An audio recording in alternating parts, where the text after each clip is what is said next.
So for everyone here who's going to be joining us on YouTube, my name is Talgehurst. I am a variety streamer on Twitch at twitch.tv/Talgehurst. Thank you for joining in on the VOD here. Every Thursday, Bungie puts out a This Week at Bungie, a blog post getting into the behind-the-scenes development of their various games and titles. Right now, that consists of just Destiny 2, so we're going to be diving into some Destiny 2 information here. This is the third TWAB and final TWAB before the Season 15 launch next Tuesday, and is going to be detailing some major changes to the weapons that we use in Destiny 2. This is going to be 6,000 words.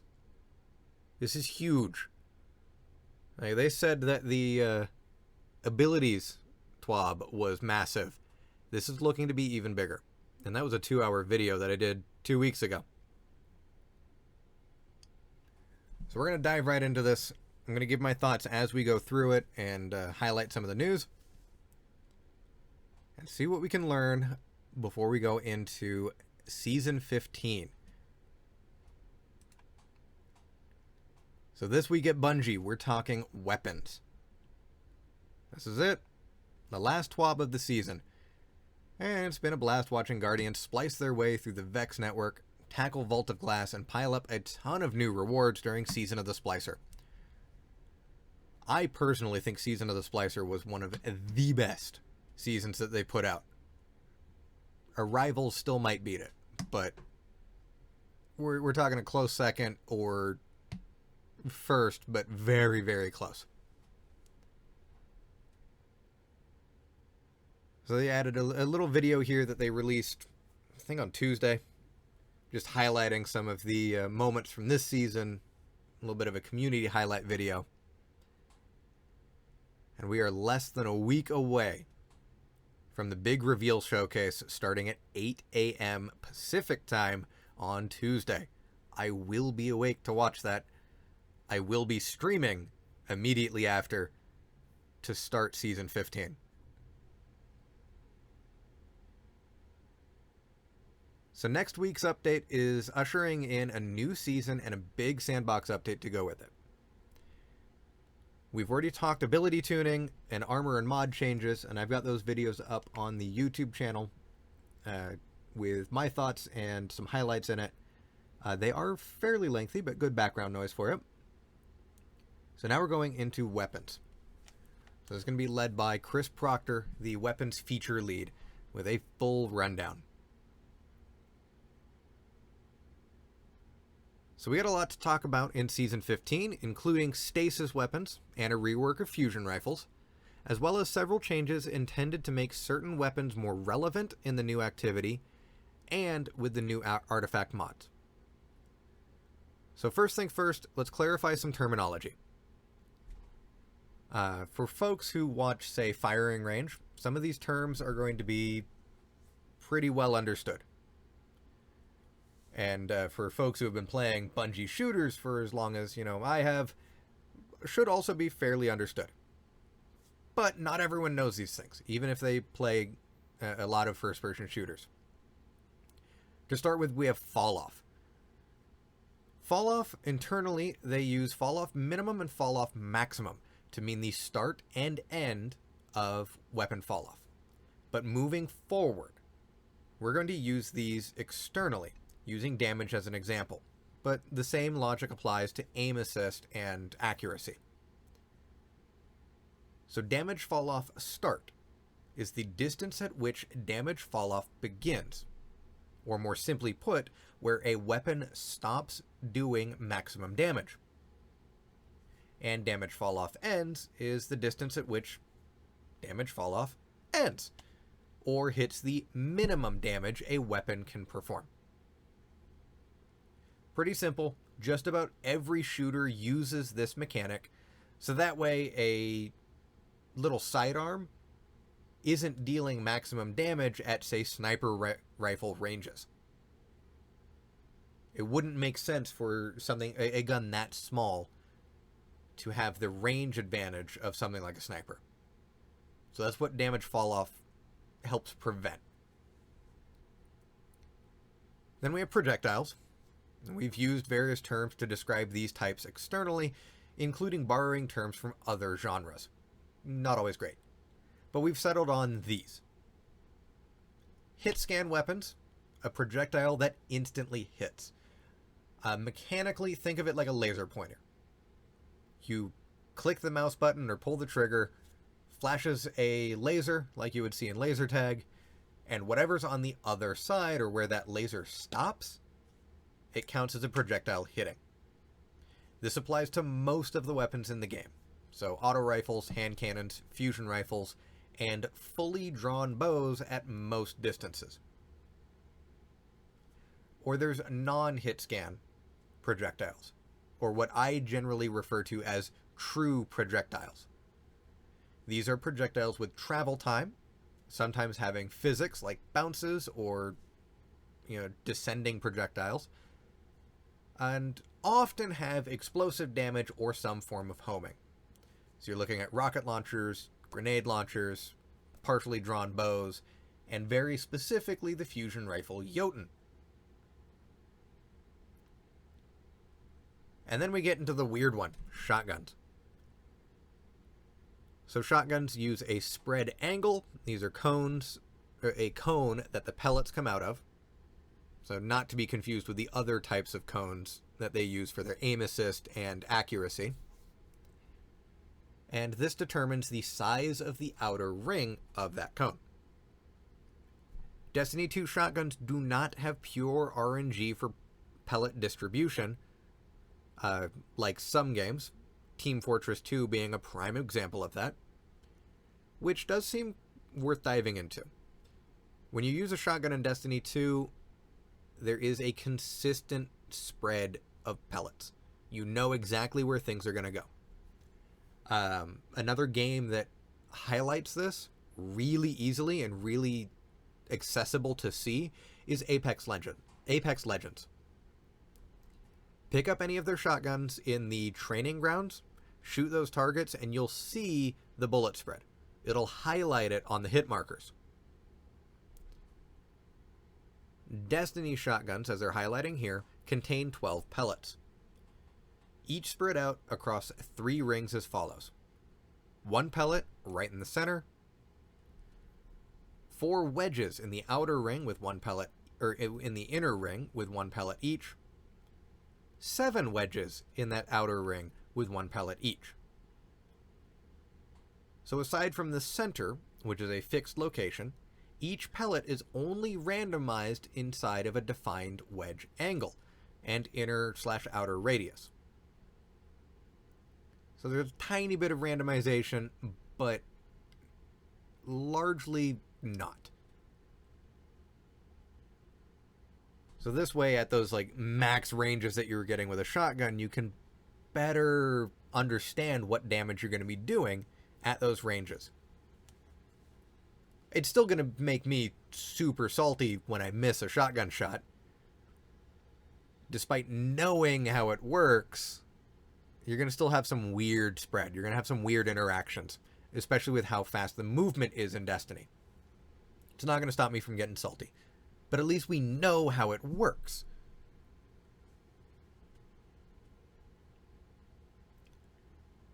Now, some global changes here, now that we've got the terminology out of the way.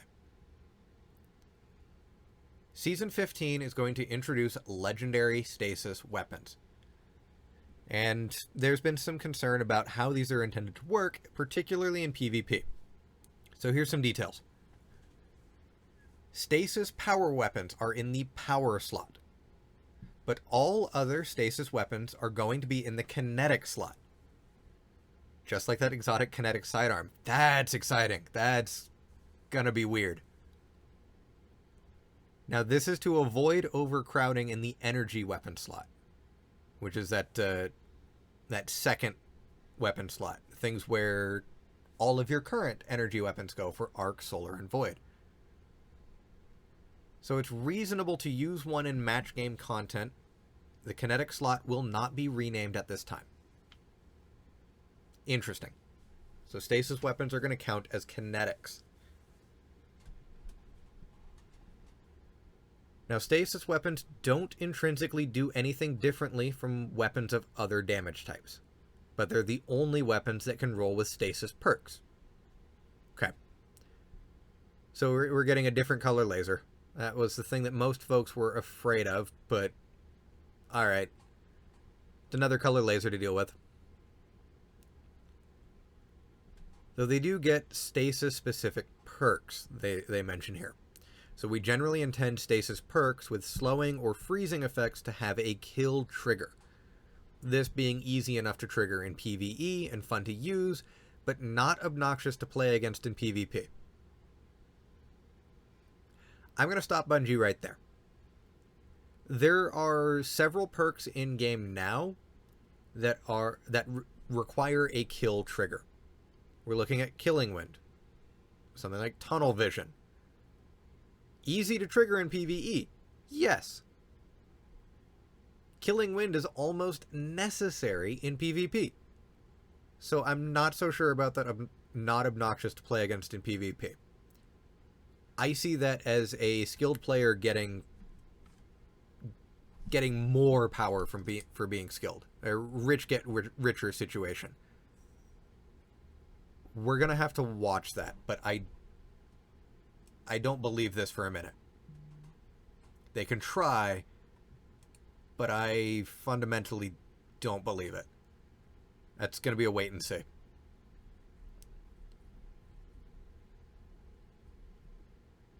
Now that we've addressed Quick Draw's permanent 100 plus handling buff, we see more people using the Quick Swap glitch. The glitch uses combinations of inputs and animation canceling, allowing near instant weapon swaps. We want the handling stat to continue to have value on weapons, and don't want, for example, aggressive shotguns to lose their key downsides, slow swaps, due to an unintentional side effect of the animation system. So they have removed the quick swap glitch. I haven't deliberately used this glitch. I've probably done it by accident a couple times. On the PvP side of things, I'm sad. I'm not sad to see it go, because aggressive shotguns need that toned in. But I remember in Halo 2, animation canceling just being a skill you had to learn if you wanted to be good. Like Halo 2, we all remember that BXR. You melee, hit the reload button to end that melee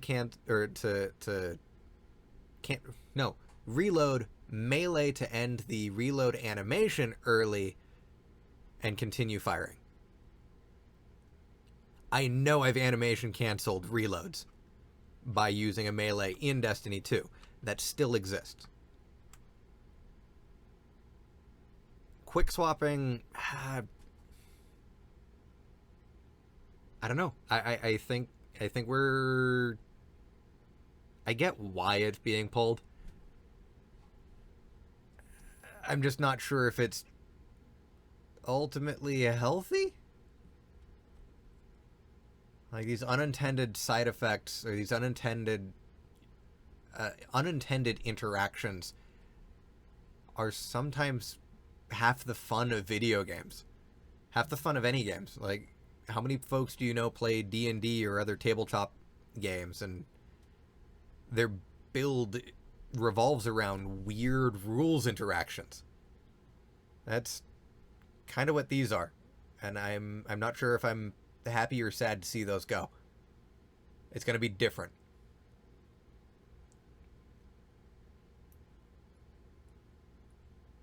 So some primary ammo changes are coming here.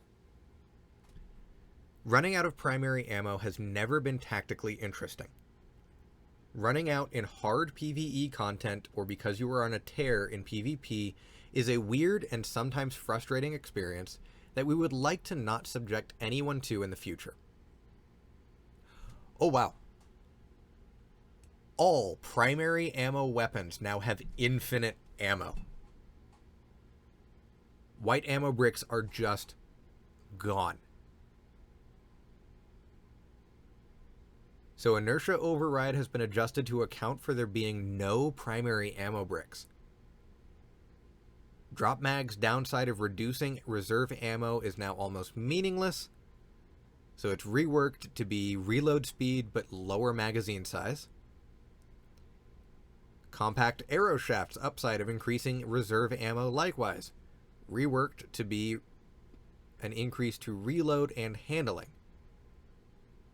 And there's going to be some updates to other perks that refer to reserves in a way that is no longer accurate. However, we're going to see some notes on Fighting Lion and Sweet Business in the exotics section below, because their intrinsic perks, well, they focused on reserve primary ammo. That's what made them unique, what made them exotics.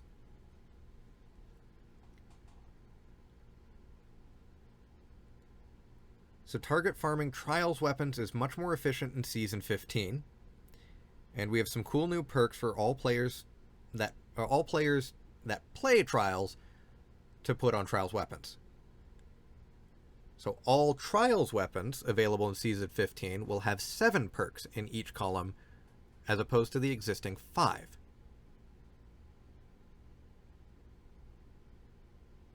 Interesting.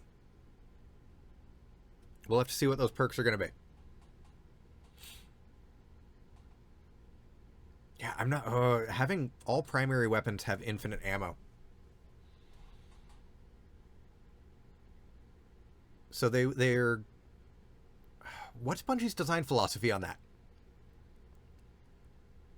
Like, we know from the beginning that they've been wanting to focus more on primary weapon gameplay. Primary weapon gunplay. Use your auto rifles. Use your scout rifles. Use something other than grenade launchers and shotguns. Those being the two big ones. And that's been a request for a while. But to have infinite ammo...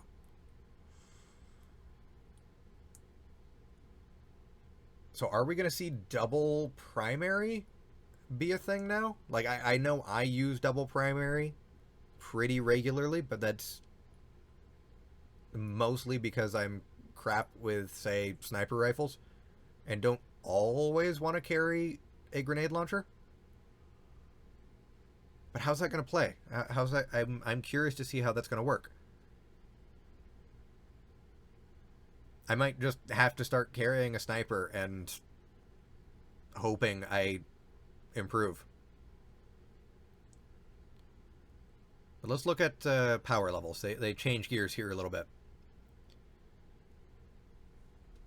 When max power levels on weapons launched, we're looking at sunsetting, and we reissued several weapons, we saw how frustrated players were at having to regrind their favorite roles, since the perk pools hadn't changed. Fair. Based on that, our reissue guidelines from Season 13 onwards were to replace most of the perks. Turns out that was an overcorrection, and that certain perks in the original pools had become part of the identity of a weapon. So the reissue guidelines from Season 13 onwards were to replace most of the perks. We saw this with the lunar weapons and the Dreaming City weapons. And that overcorrection and that certain perks in the original pools had become part of the identity of that weapon. The big culprit of that was the lunar sniper rifle that you could receive. The original perk pool made that weapon what it was to the community. The reissue, none of the perks were worthwhile on it. Like, even looking at it on D2 Gunsmith, like, I wouldn't want any of those perks on that style of sniper. It was just bad. And I'm not even good with snipers to really test it. On paper, it just looked terrible. And for the folks who are good at it in the community, yeah, they were. It looked bad on paper. It was bad in practice. I didn't waste my time farming for any of them. So moving forward, the guidelines for reissues will be to remove the least useful 2 to 3 perks and add 2 to 3 newer perks that give the weapon some new options and may result in an entirely new top-tier role without removing the old one. That I like. That I very much like. So if there's an old build that you used to run with on a weapon that's been reissued, you can get that back. So it doesn't lose what made that weapon originally special. And then some newer ones to replace the roles that no one used.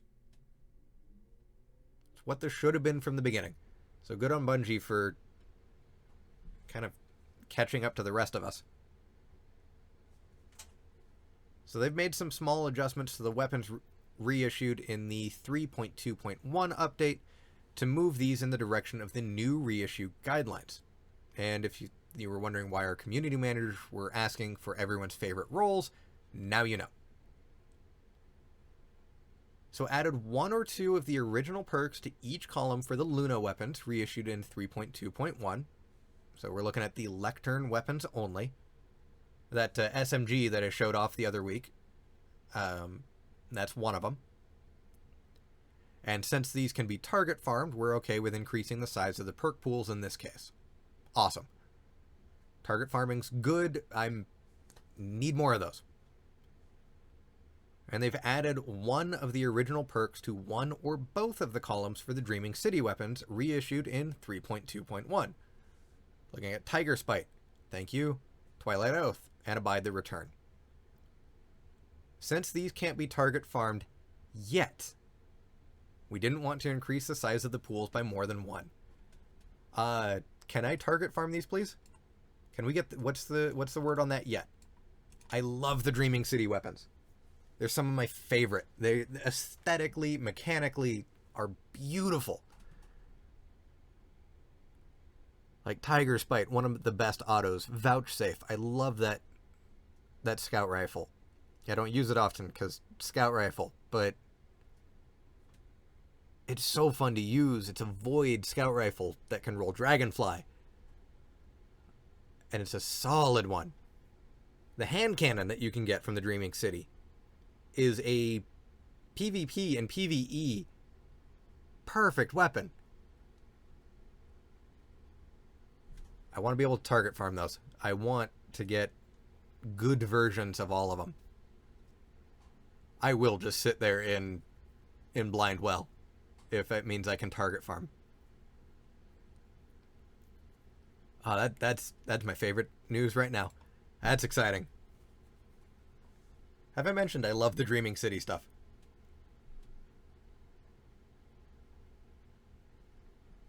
So now we're looking at some of the archetypes here.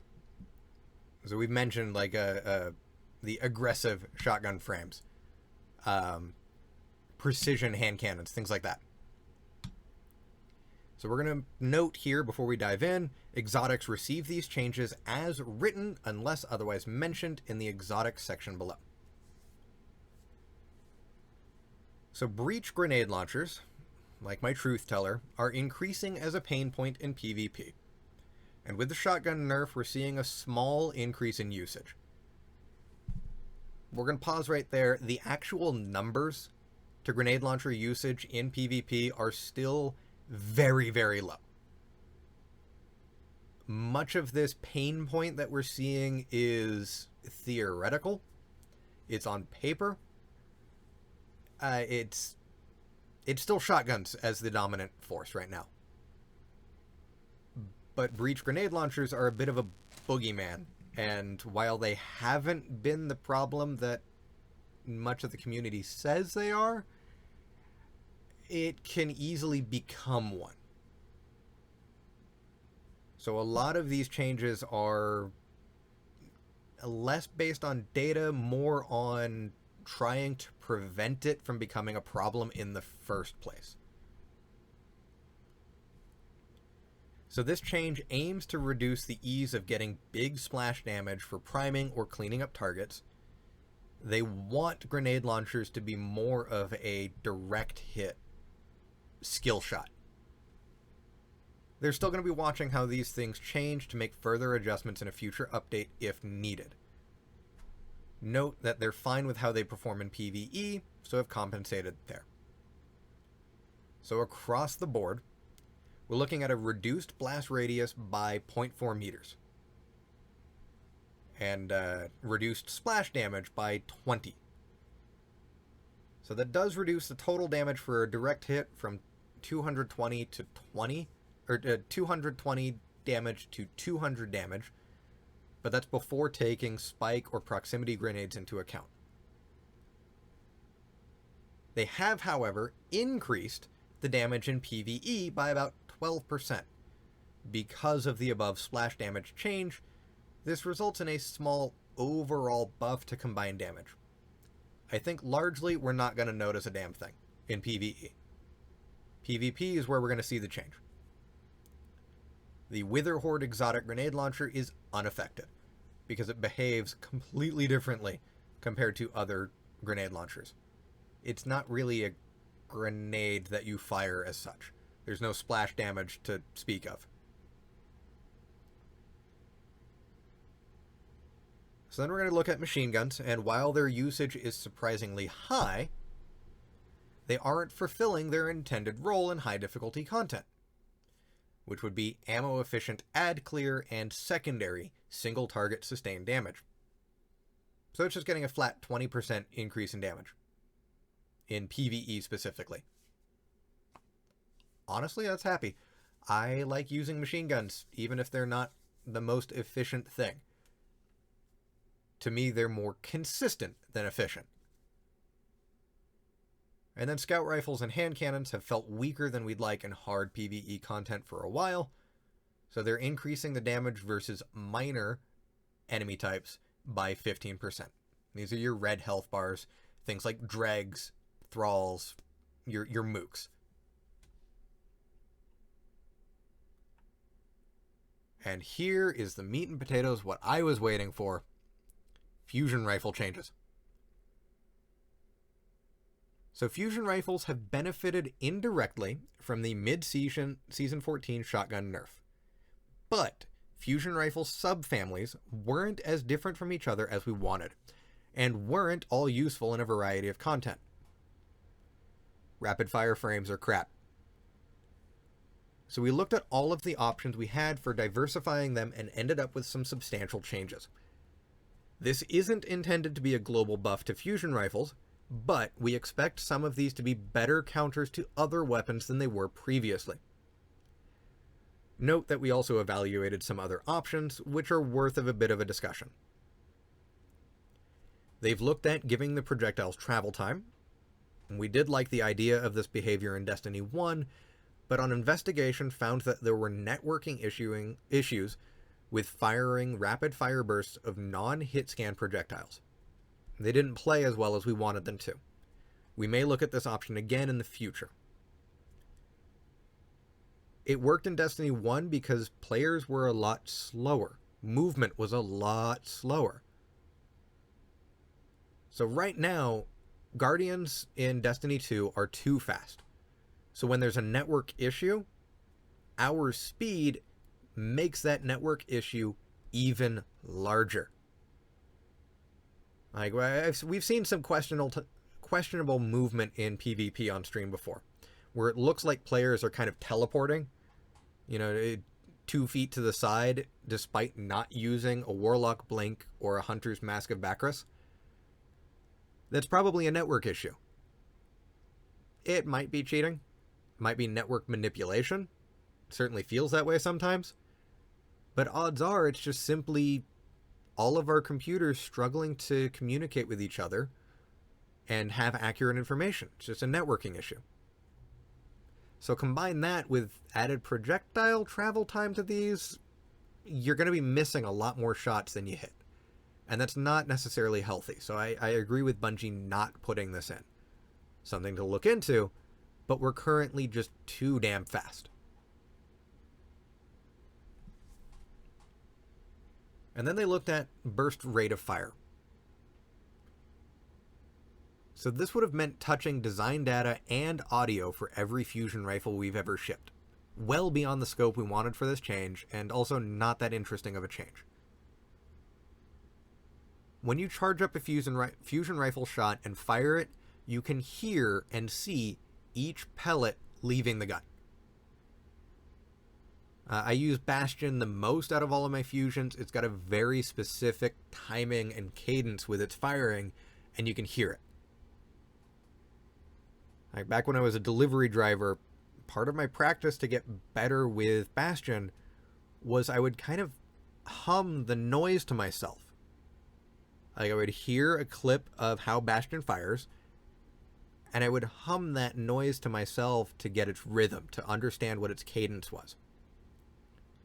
So that way I could better time my shots and time my charges in PvP or PvE content. So I can hit something and not just waste a shot because I pulled the trigger too early or too late.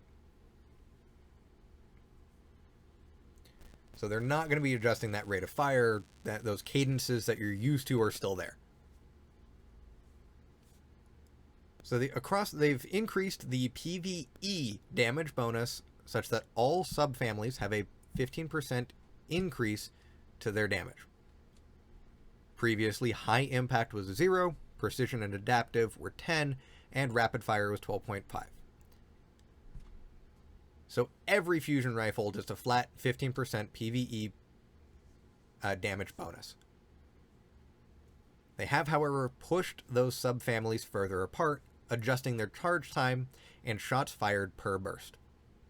Originally, this was 7 shots for all subfamilies, and damage, note that the base below means without battery perks, a charge time masterwork, or the adept charge time mod. High impact fusion rifles, currently the favorite pick for most players, will now charge slower, while still being strong to require more planning to use effectively. So base charge time has increased from 0.86 seconds to 1 full second, with 5 shots instead of 7 per burst, and slightly reduced damage per burst. In playtesting, we found that charging these in the open is super risky, but pre-charging around corners or otherwise in safety is very effective. With the reduced shots per burst, these are now less reliant on stability, so can stack a bit more range. And then precision and adaptive frames are close to unchanged. Base charge time unchanged, 7 shots per burst, very slight increase to total damage per burst, thanks to the above PvE buffs, and in playtesting, they feel that these are very effective all around, without stepping on the niches of high impacts and rapid fires. So keep that good plug 1 for PvP. And rapid fire frames now charge faster, allowing them to be used reactively against charging enemies or aggressively when pushing forward. Base charge time decreased from 0.54 seconds to 0.46 seconds, and shots per burst increased from 7 to 9 shots per burst, with increased damage to the total burst. So in playtesting, they've found that these are very effective against shotgun rushers. Thank the gods.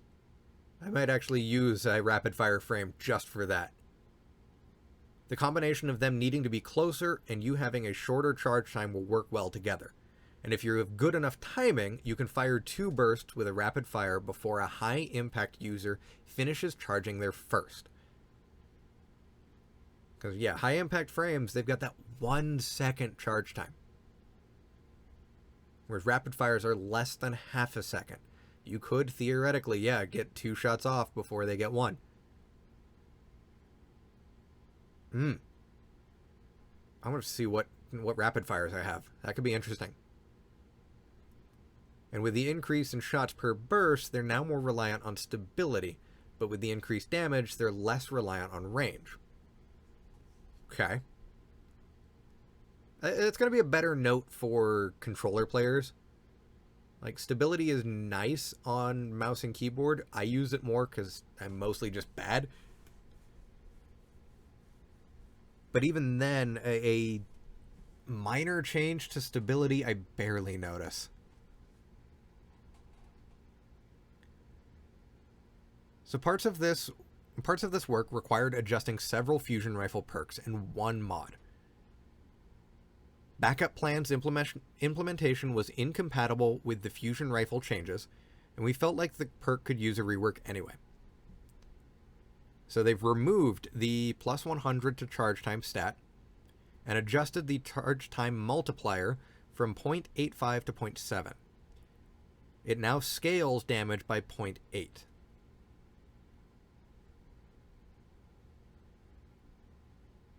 Interesting? I'm going to have to see examples on that. I don't quite know how that charge time multiplier works. So liquid coils and accelerated coils needed a rework for similar reasons. Both converted to scale charge time and damage instead of modifying the charge time stat. Oh, okay.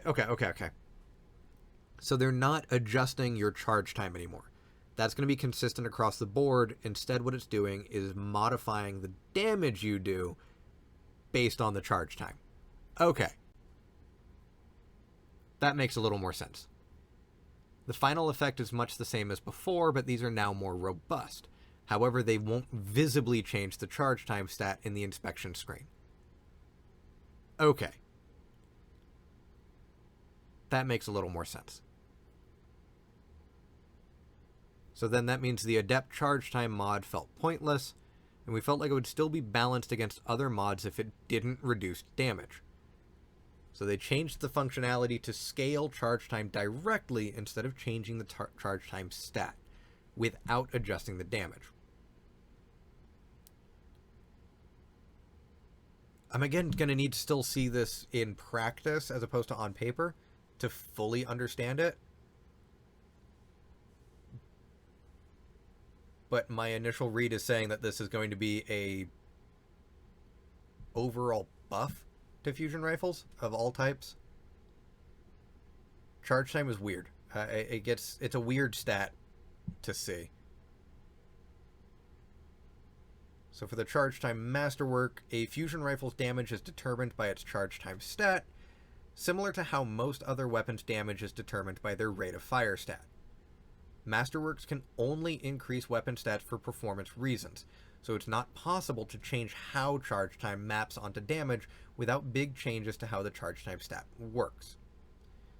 We investigated doing this by making the Masterwork a perk, but this would cause fusion rifles to exceed the perk budget, resulting in bad things to happen, as mentioned in a prior TWAB. Yeah, the way the engine works in-game right now is that there is a perk budget that a Guardian can carry. So for instance, there are 4 perks to a weapon that can be active at a time, plus any like mods or masterworks that you put on. So we're looking at per weapon 4 perks, a mod, and its masterworks. That's 6 perks total per weapon. They can't exceed those 6. The engine won't allow them to. Because if you go above that, at best what happens is one of the other perks on that weapon or one of the other perks on a separate weapon simply turns off and no longer functions. And that's the best case scenario. Worst case scenario, it crashes the game entirely. So they're limited on what they can do with that perk budget without reworking the entire Destiny 2 engine. At which point we're just looking at a Destiny 3. So they're going to see how that masterwork... They're hoping that masterwork will be more viable. So now it rarely reduces bolts to kill, so it might not feel like a downgrade in the same way as before. They'll be watching to see how this plays out, and have some options waiting in the wings to address the issue if it's still needed. Cool. They've adjusted the fusion rifle stat order so it matches other weapons. Stability and handling were flipped. They were out of order. Cool. Nice little visual change, but overall nothing mechanical. This is a big change to fusion rifles, including all exotic fusions, so we'll be watching for any major issues and we'll make tweaks as needed. So I'm definitely going to upgrade a rapid fire. Make that a PvP weapon, because shotgun rushers are still my bane. I'm probably going to lean into precision fusion rifles more. Like, adaptives are good all around, but precisions are going to be better for me, because again, I'm just bad. So if I can keep it a little more stable, that would be ideal. High impacts might hurt. Bastion might not be as good as I remember it being. We'll have to wait and see. But now we're getting into exotics, and starting with the elephant in the room for exotics. The Anarchy exotic grenade launcher has been dominant for years now. We'll be ignoring the season with the sweet grenade launcher artifact mods, of course. Namely this one. Grenade launchers are even better because of breach and clear. So them being near, the Anarchy grenade launcher specifically, being near mandatory for certain raid bosses, combined with double slug shotguns, as well as excelling as a solo weapon for ad clears and some encounters. We like that it's a great choice for hard solo content and trapping enemy spawns and choke points, but we don't want it to remain part of a dominant tactic for boss damage, and particularly don't want it to be great for boss damage and ad clears in a single encounter. With this change, we expect it to remain strong without being borderline usable as a primary weapon. So I don't have the Anarchy grenade launcher. I didn't start running raids early enough to get it, and still haven't run enough of them to buy it. What it does is it essentially drops a sticky mine, like a sticky grenade on the ground or an enemy target, that a single one on its own doesn't do anything. But if it's close enough to a second, third, or fourth grenade, either on the target or on the ground, it will create a web of arc energy. And anything caught in that web, whether or not they're touching the line that makes the web, or if they're standing in the center of whatever shape you've created, is going to take significant damage over time. So for ad clear, you just pop, one on each side of a spawn door, and anything that runs out of it immediately dies. It just gets evaporated by the heavy weapon. Or, say you're fighting a boss, you stack 4 of these things on it, and it's getting damage over time like crazy. So it was good at everything. Let's see what the changes are to see what sort of role it's going to do. So overall, they've reduced the total reserve plus magazine ammunition from 26 to 16, and reduced damage by 30% against bosses.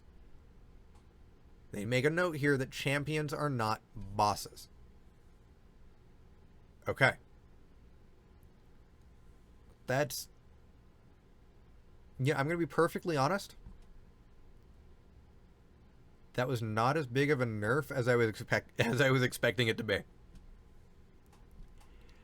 Like 30% damage reduction against bosses, that's still a very, very sizable nerf. But I don't know. I thought that was going to be bigger. I thought Anarchy was just going to be killed outright. I can still see people using this in raids. Maybe not necessarily on the boss, but still going to be viable. I almost wonder if Bungie nailed it. I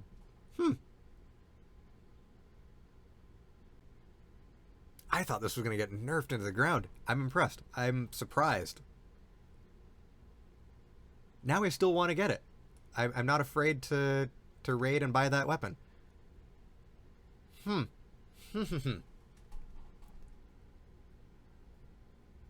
Now, Xenophage. A heavy machine gun that I have loved. It works like a bolter from 40k. You know, slow fire rate, but explosive rounds. Xenophage was already top-notch, so it didn't need to benefit from the global machine gun buff. It does, however, benefit from the damage per bullet buff to machine guns, but now has a slower rate of fire to compensate, resulting in slightly lower damage per second, but higher burst damage and sustained damage, since it's now more ammo efficient. Reduced rate of fire from 120 to 90 RPM.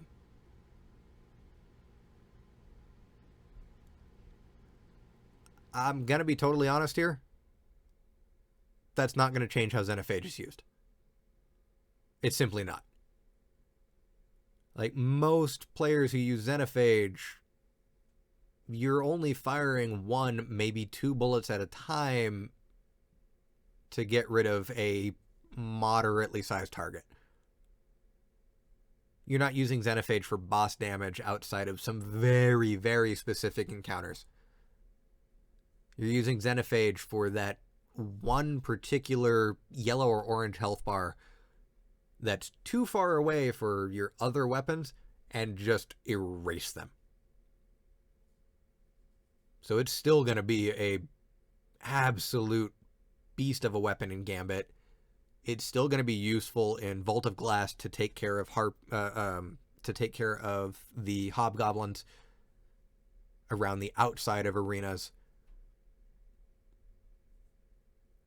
Okay, it's a nerf, but it doesn't change how the weapon was used.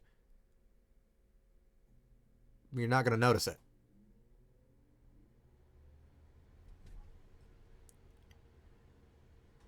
So now we're looking at Fighting Lion, an exotic grenade launcher, and it has always been fun, but not dominant in PvE. So we weren't worried about the impact infinite ammo would have there. However, enabling fast, unlimited grenade spamming was too much in PvP based on internal playtests. So we've addressed that specific case without significantly impacting its feel in PvE. Fighting Lion reserve ammo increased from a lot to infinite. It receives the same changes as other breach grenade launchers. Reduced base reload stat to 0. Breach grenade launchers with a 0 reload stat reload very, very slowly. It now increases reload speed to its previous level on damaging multiple enemies with 1 grenade. They'll be keeping an eye on this, but believe it's in a good place with this change, and note that they're not going to over-nerf an exotic with its own subreddit. That's terrifying that it's got its own subreddit. But you shouldn't be manually reloading Fighting Lion anyway. Fair, but what's Fighting Lion do? Let's take a look here.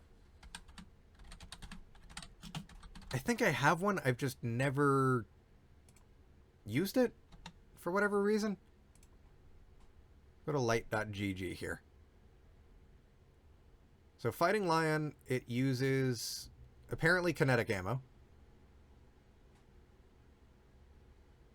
So direct hits do more damage to enemy combatant shields. Rapid kills against grenade damaged enemies refill the magazine. Okay. And kills always drop primary ammo. So that's going to go away. It's just infinite ammo. And, alright, so grenades will bounce off surfaces. Direct hits do more damage.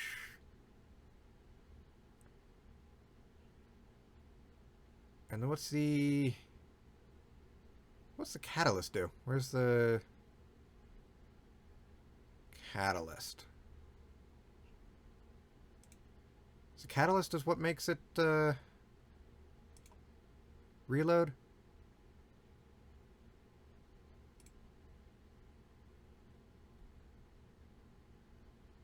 Oh, no, the catalyst just makes it, handle better and more accurate. Okay. I'm going to have to see if I have a fighting lion.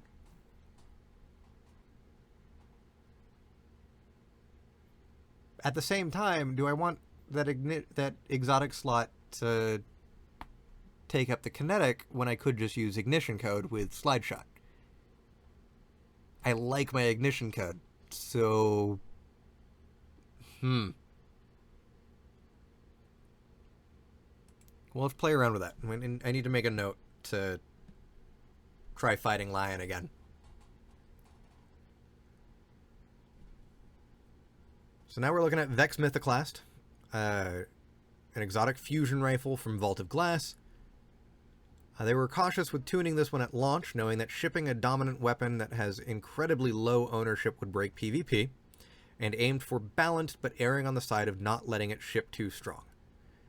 However, it fell short of balanced, and ownership is much higher now, and we want it to be strong enough to be a desirable reward from Vault of Glass. TLDR, they over-nerfed it at launch. It was not very good. I still have yet to get one. I want one. But it was underwhelming, to say the least.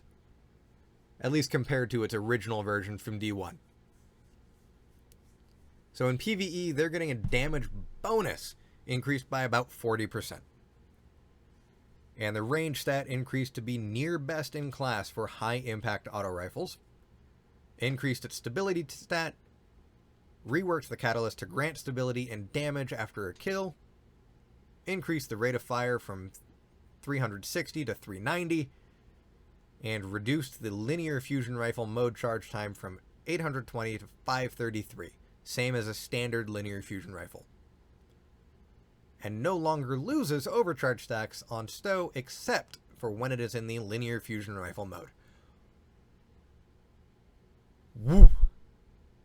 Sorry for that audio pop, but that is buffs across the board. Now I need one. So Vex Mythoclast, at its core, is a fusion rifle that doesn't behave like a fusion rifle.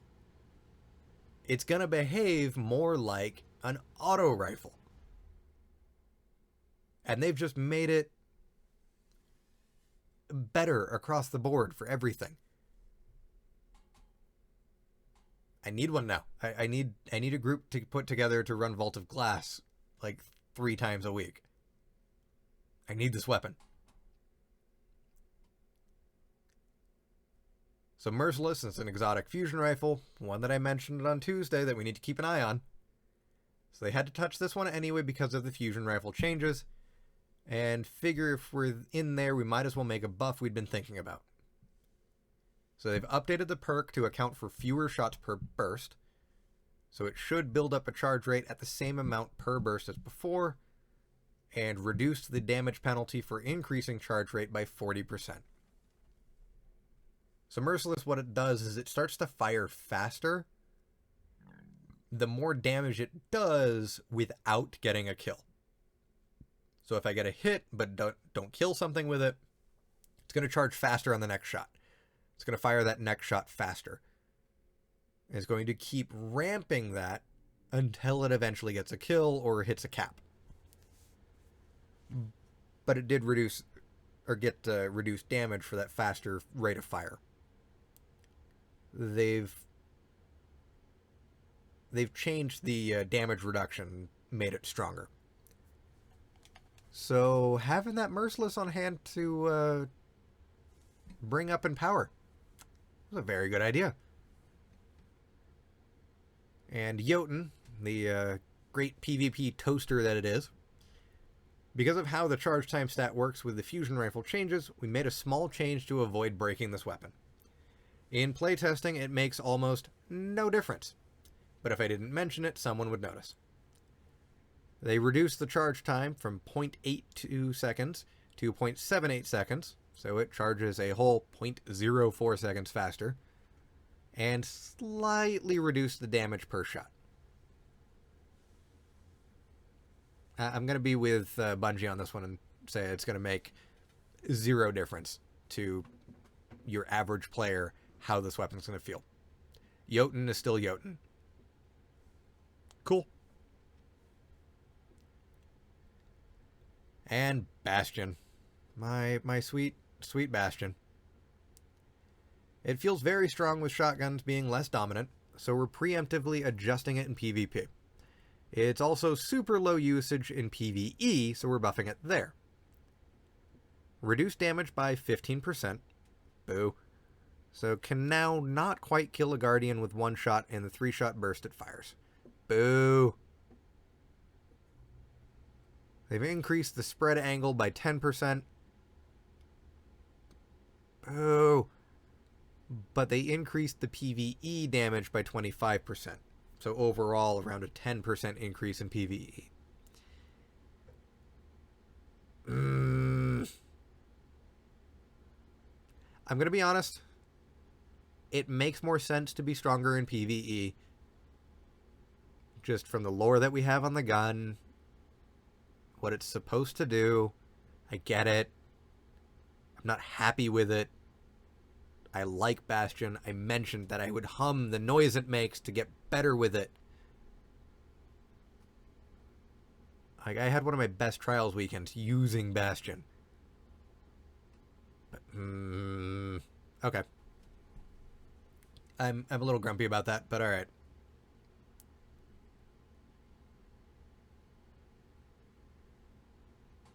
So then we're looking at Sweet Business. An auto rifle in the kinetic slot that refills the magazine when picking up primary ammo. With kinetics no longer, or primary weapons specifically, no longer having ammo to worry about, that perk doesn't make sense. So now it refills magazine on picking up special or heavy ammo instead of primary. And with those changes to ammo finder mods, that should be good. That should be fun. Should still be a decent weapon to use.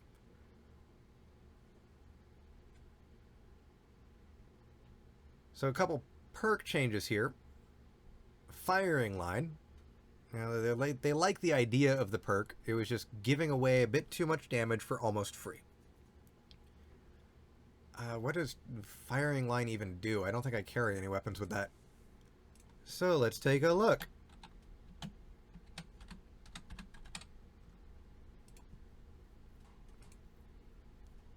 Firing line. This weapon deals increased precision damage when near 2 or more allies.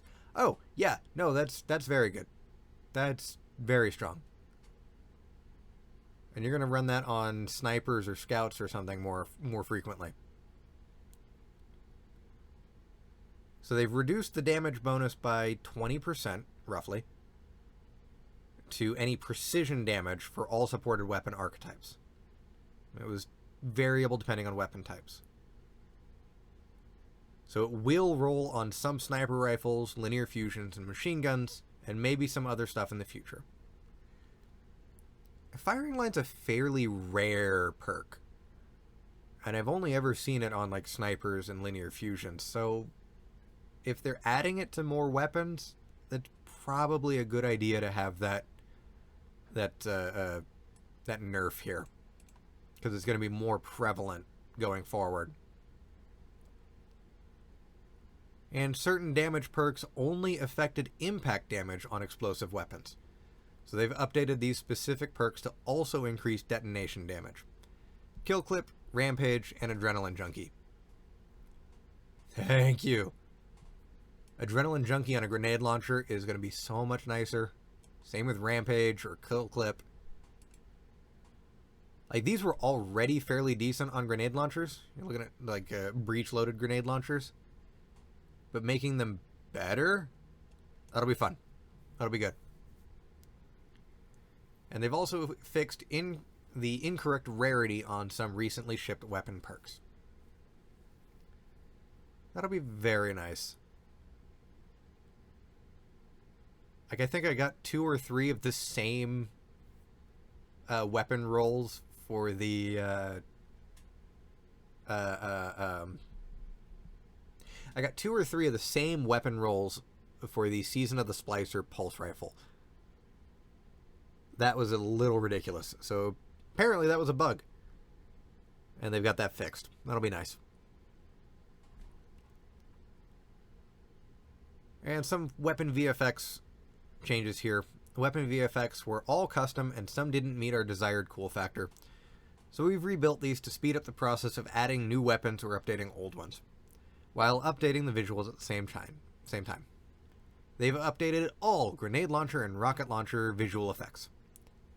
And legendary fusion and linear fusion rifles now have distinct damage type charge VFX.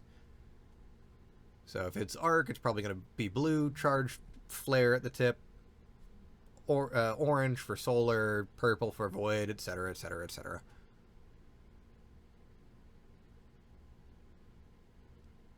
So for the near future, they're devoting a lot of energy to the Witch Queen expansion. And there are a ton of things changing in a few weeks, so we want to see how things shake out before deciding on further tuning. We'll be watching Season 15 launch closely, and are ready to make some small adjustments as needed in the first half of the season.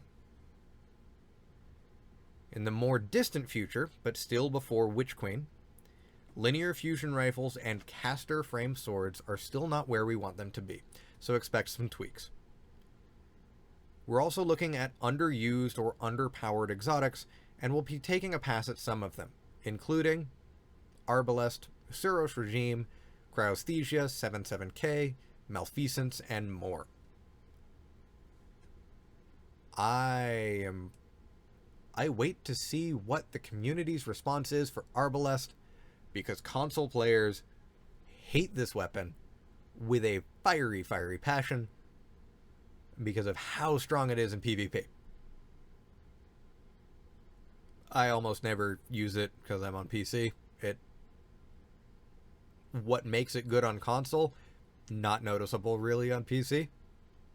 So it's a decent gun. It's good. But there are other weapons I can take. And I want Malfeasance to be so much better. It's a handgun version of the Needler. The Needler from Halo, but as a hand cannon? And it looks cool? Yeah, Malfeasance needs some work. I want it. I want it to be better. So to see that getting fixed before the end of the year is exciting. And if you have issues with spamming high rate of fire semi-automatic weapons as fast as possible, we've got something that works for you as well. And then priming a target and quickly swapping for a cleanup is easier than we'd like, and we're looking at options for building towards faster swap speeds. We've got a step at hitting both of these points coming. So another pass at quick swapping and adjustments there.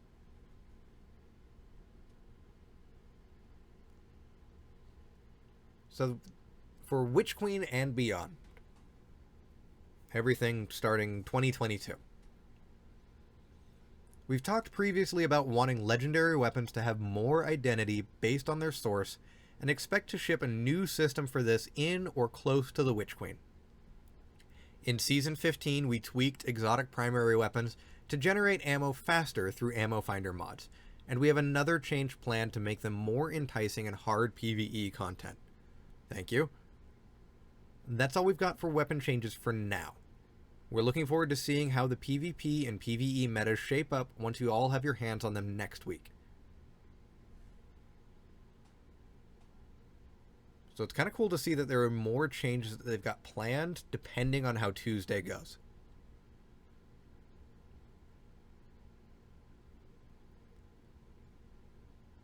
So we're still holding a lot of the details on Season of the close to the chest, including the new Season 15 arsenal you'll start to discover next week. We do, however, want to show off some of the other weapons you'll be earning next season. So next season's Ritual Quest weapon is a rocket launcher with the Explosive Light perk. As is the custom, you'll receive a new quest to earn this weapon, and then can collect Gambit, Crucible, and Vanguard-themed weapon ornaments through additional quests to customize its look. And I'm not gonna lie, that is a beautiful looking rocket launcher. And I want to know what that explosive light perk does, because this looks like it's going to be fun to use. Oh, that is beautiful. The shading opportunities you can have with it. I like the hard lines on it.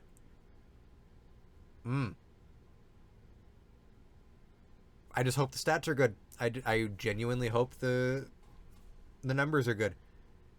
I wanted to like the fusion rifle from this season. I might like it better with the fusion rifle buffs. We'll see. We will see. And we are adding 3 weapons as post-game rewards for completing Vanguard strikes. Probably that's Suros there. Gambit, most likely this rifle, and Crucible matches. Looks like an auto there. These will drop randomly after completing these activities with random rolls. Here's what they look like. Okay. Cool. We get more weapons for end of match and end of strike rewards. The spawn rate on a couple of them are still bad. So I don't know if diluting that pool is going to be helpful. But they look really good. I want that Gambit rifle. That looks very nice. Probably going to be a scout and a high impact scout. So we'll see. We also have plans to freshen up the loot pool of the Prophecy Dungeon. We've seen a lot of feedback to bring forward weapons originally rewarded from Trials of the Nine, the failed attempt at a different version of Trials of Osiris, and thought that adding these to the 9-themed dungeon was a great fit. These weapons have been upgraded with random rolls, and certain ones will drop from specific encounters in the Prophecy Dungeon. I didn't play the game when Trials of the Nine was a thing.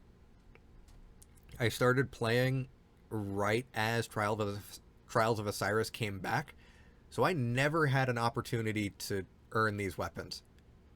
I have no idea what they're going to work like.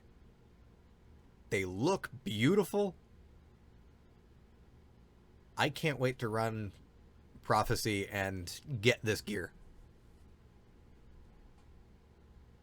Like that rifle there looks beautiful. On top of all of these weapons, we're also updating the world pool with some fresh drops. Here are some new weapons you can expect to start to see pop up in the wild. So it looks like we're getting some more reprisals here. We get that Vice, I think it's the SMG back. Or is that going to be an auto rifle? A lot of these look like reprisals, honestly. Which, again, not bad. They're going to be world drops, so they'll just kind of drop anywhere. I don't know if I'm excited for these, but it'll be cool to have new stuff. Like, new stuff is cool. Yeah, Eternal Squirrel, a lot of the new weapons do look sick. Especially these Trials of the Nine ones. And welcome back to the chat here.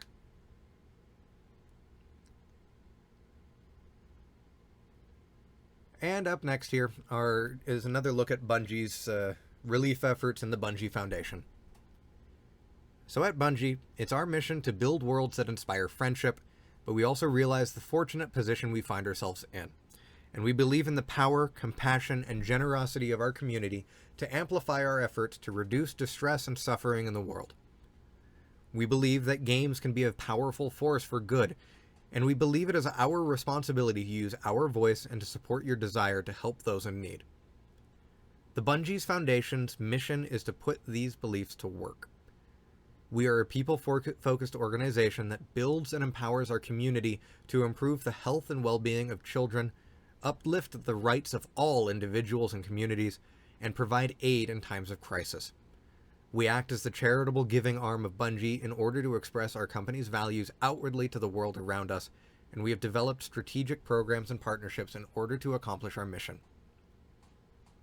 Our partners in disaster relief, Direct Relief and Team Rubicon, are doing profound and meaningful work around the globe to provide direct aid, agility, and expertise in response to the numerous humanitarian crises our world is facing, including the Haiti earthquake and global impacts of climate change and COVID-19. We invite you to jump into action with us to develop a fund that will both support the efforts as well as help us build a pool of reserves that can be leveraged to support future humanitarian needs strategically and rapidly. Between now and September 1st at 11:59 p.m. Pacific Standard Time, we have a few exciting opportunities to help those in need around the world, along with some incredible incentives to thank you for doing so. Here's how it'll work. You can donate directly, and all donations to the Bungie Foundation will support the Disaster Relief Fund. All donations of $25 and up will receive the Anchor Point emblem, distributed by email on Thursday, September 9th. Additionally, there is the Guardians of Hope t-shirt pre-order. So you pre-order the Guardians of Hope t-shirt from Team Rubicon's web store, and the Bungie Foundation will match up to $25,000. And they'll provide shipping updates in a later TWAB. I'm not going to lie, I do kind of want that as a shirt. I want that shirt. I'm going to have to save up for that. And then every customer will receive the Vital Elixir emblem here, also distributed on the 9th. All purchases from Bungie Foundation collections made through the month of August will support the humanitarian aid fill and support the Disaster Relief Fund. All purchases from this collection will receive the Planet of Peace emblem, and also delivered via email after the purchase is complete. And then we've got some information here on Team Rubicon and Direct Relief. And again, if you can donate, Bungie Foundation has consistently been a force for good for a lot of these foundations. And as I mentioned previously, nearly every month they've got some cause that they're putting money towards. In this instance, it looks like they're just looking to build up almost an insurance fund for emergencies that may pop up that we haven't anticipated or haven't prepared for. And directly they're going to funnel this towards, right here, Team Rubicon and Direct Relief. If you can pitch in and donate, please do. If you can't, spread the word. Let other people know that this is a solid place to go to further help people around the world, more narrowly around our country or state, and just in general be a force for good. We've got income inequality like crazy right now. It is horrific. And should an emergency happen, 80 to 90% of the world can't do anything about it. They just physically do not have the resources, the money to do so. These funds will help alleviate a lot of that pain. And if you can weather the storm a little bit, if you can help out, do. Very likely just saved someone in a time of need. So follow in Bungie's footsteps. Be a guardian. Walk in the light.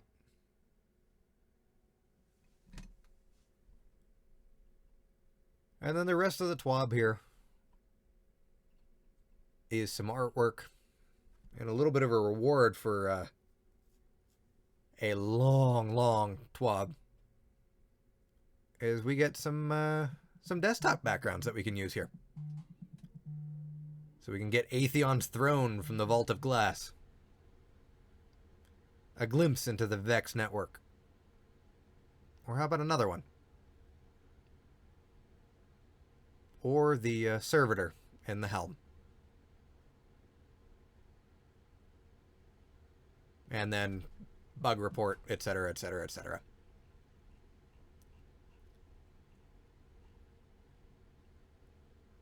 So that was a lot. There's going to be a lot of weapon changes to deal with in Season 15. Tuesday is going to be spicy. What with the showcase and now these weapon changes. I mean, primary weapons having infinite ammo now. That's insanity. Those fusion rifle changes look pretty decent. They're absolutely going to need some testing. I'm going to need to play with them to see how they work. But they sound pretty tasty. They sound pretty good.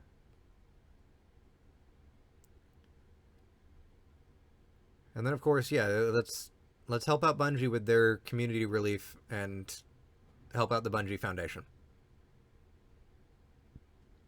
We got a busy, busy month ahead of us. So let's make it count. For everyone joining on YouTube on that side of things and watching the video, thank you very much for watching. My name has been Talgehurst.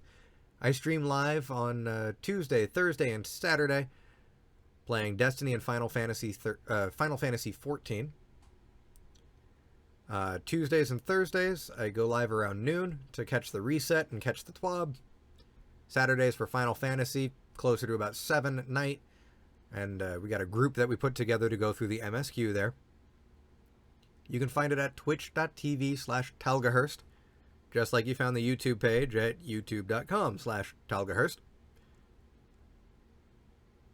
And we'll have the other TWAB reads from the last 2 weeks on the channel, so you can go ahead and give those a listen.